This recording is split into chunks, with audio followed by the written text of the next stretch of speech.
শেখ হাসিনাকে তারা ওইখানে রাখছে, তারা কিভাবে রাখছে, কোন আইন বলে তারা দিল্লিতে রাখে আমরা জানি না। শোনেন, চট্টগ্রাম আদালতে ইসকনের যদি সদস্য যদি ধরেন ও একজন দুইজনের বেশি হয়তো দেখলেও দেখতে গেছে, এর বেশি না, বাকি সবই আলাদা।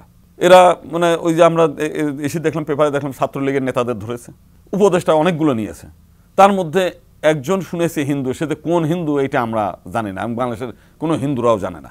আমরা মনে করি যে এই মাইনরিটি খেলাটাকে বন্ধ হওয়া উচিত। শেখ হাসিনাকে তারা ওইখানে রাখছে, তারা কিভাবে রাখছে, কোন আইন বলে তারা দিল্লিতে রাখে আমরা জানি না। এবং শুধু একজন না, প্রায় 1000-500-এর উপরে বেশি নেতা আজকে পশ্চিমবাংলার বিভিন্ন জায়গায় ঘুরে বেড়াচ্ছে, কোনো ভিসা নাই, পাসপোর্ট নাই, কিন্তু বাংলাদেশে গেলে তাদের ইসের মধ্যে সেই কি বলে, তাদের কি এক আইন আছে, সেই আইনের মধ্যে নিয়ে জেলে ঢোকায় রাখে সব জায়গায়। তার মানে হিন্দুদের একদিকে বোঝায় যে আমরা খুব হিন্দু বান্ধব, সহানুভূতি, আবার হিন্দু গেলে পরে বিনা পাসপোর্ট হইলেই তাদেরকে পুশব্যাক করার আগে জেলের মধ্যে ঢুকায় রাখে, পুশব্যাকও করে না। বহু মানুষ জেলের মধ্যে এখনও পৌঁছতেছে, সেই আসাম থেকে আরম্ভ করে সব জায়গায়। মানে ওনারা আমাদেরকে ওনাদের পারপাস সার্ভ করার জন্য আমাদেরকে ভিকটিম বানিয়ে রাখছে এবং বাংলাদেশের একটা রাজনৈতিক দলের কাছে বিক্রি করে, মূলত হচ্ছে একটা বাংলাদেশের একটা রাজনৈতিক দলের কাছে আমাদেরকে বিক্রি করে তারা সুবিধা নেয়। শোনেন, চট্টগ্রাম আদালতে ইসকনের যদি সদস্য যদি ধরেন ও একজন দুইজনের বেশি হয়তো দেখলেও দেখতে গেছে, এর বেশি না, বাকি সবই আলাদা। এরা মানে ওই যে আমরা এসে দেখলাম, পেপারে দেখলাম ছাত্রলীগের নেতাদের ধরেছে, ছাত্রলীগ, যুবলীগ, কিছু হিন্দু সম্প্রদায়ের লোকও তো ছাত্রলীগ যুবলীগের সঙ্গে আছে, তাদেরকে আগের থেকেই ভয় দেখিয়েছে যে তোমাদের মানে ভবিষ্যৎ অন্ধকার, সেই অন্ধকার থেকে মুক্তির একমাত্র পথ মা জননী, তাকে আমরা আনবো, তোমরা সবাই মিলে উঠে পড়ে লাগেন। আমার কাছেও মাঝে মাঝে ফোন দিয়ে আসে, দাদা নিশ্চুপ কেন, এখনও বসে কেন, আপনি কেন মাঠে নামেন না? যদি না নামি আমার বিরুদ্ধে নানান ধরনের গালাগালি পাড়া, মানে আমার মানে মৃত দেখায় কেউ তুলসীর পাতা দিয়ে শ্মশানে নিয়ে যায়।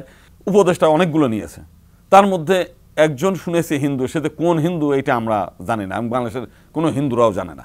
তো এইরকম একজন বাছাই করে তারা কিভাবে, আমি মনে করি সব জায়গায় হিন্দুদেরকে যে নেগলেক্ট করা হচ্ছে, এই জিনিসগুলো আমাদের খুবই বেদনার বিষয়। আমি এদের কাছে, ইউনূস সাহেবের কাছ থেকে এই সময়ের কাছে আমার আশা করি নাই। তো তারপরেও আমরা চাই যে এখন যেহেতু সংবিধান সংস্কার চলছে, নির্বাচন পদ্ধতি সংস্কার চলছে, আমরা মনে করি যে এই মাইনরিটি খেলাটাকে বন্ধ হওয়া উচিত। এই বন্ধের একমাত্র পথ জাতীয় সংসদে সহ স্থানীয় নির্বাচন যেখানে যেখানে আছে সর্বক্ষেত্রে এই মাইনরিটিদের আলাদা করে দেয়া, পৃথক নির্বাচন ব্যবস্থা, সংরক্ষিত আসন দিলে হয় কি, আওয়ামী লীগ আর এদের নিয়ে ব্যবহার করতে পারবে না। তখন শেখ হাসিনার যদি আমি ভোটার না হই, তাহলে শেখ হাসিনা কিন্তু আমাকে এটা নিয়ে আর করতে পারবে না, তার উনি না পারলে ভারতও পারবে না।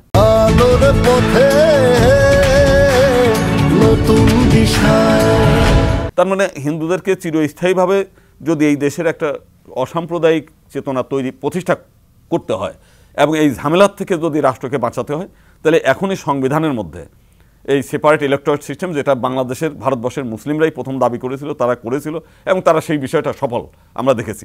তো সেই সফল জিনিসটা আবার এখানে পুনঃস্থাপন করে মাইনরিটিদেরকে, মাইনরিটি তো বেশি না, মাত্র 8%, এদেরকে আলাদা করে দিলে কোনো সমস্যা নেই। বরং মাইনরিটিদের যে প্রতিনিধিরা থাকবে তারা পার্লামেন্টে যাবে, পার্লামেন্টে গিয়ে তাদের কথা বলতে পারবে, রাস্তায় মিছিল মিটিং বিক্ষোভ করার আর সুযোগ থাকবে না। তো আমি মনে করি একটা স্থায়ী সলিউশন সবাই মিলেই, বাংলাদেশের সমস্ত রাজনৈতিক দল মিলে এটা এই জিনিসটা করা উচিত।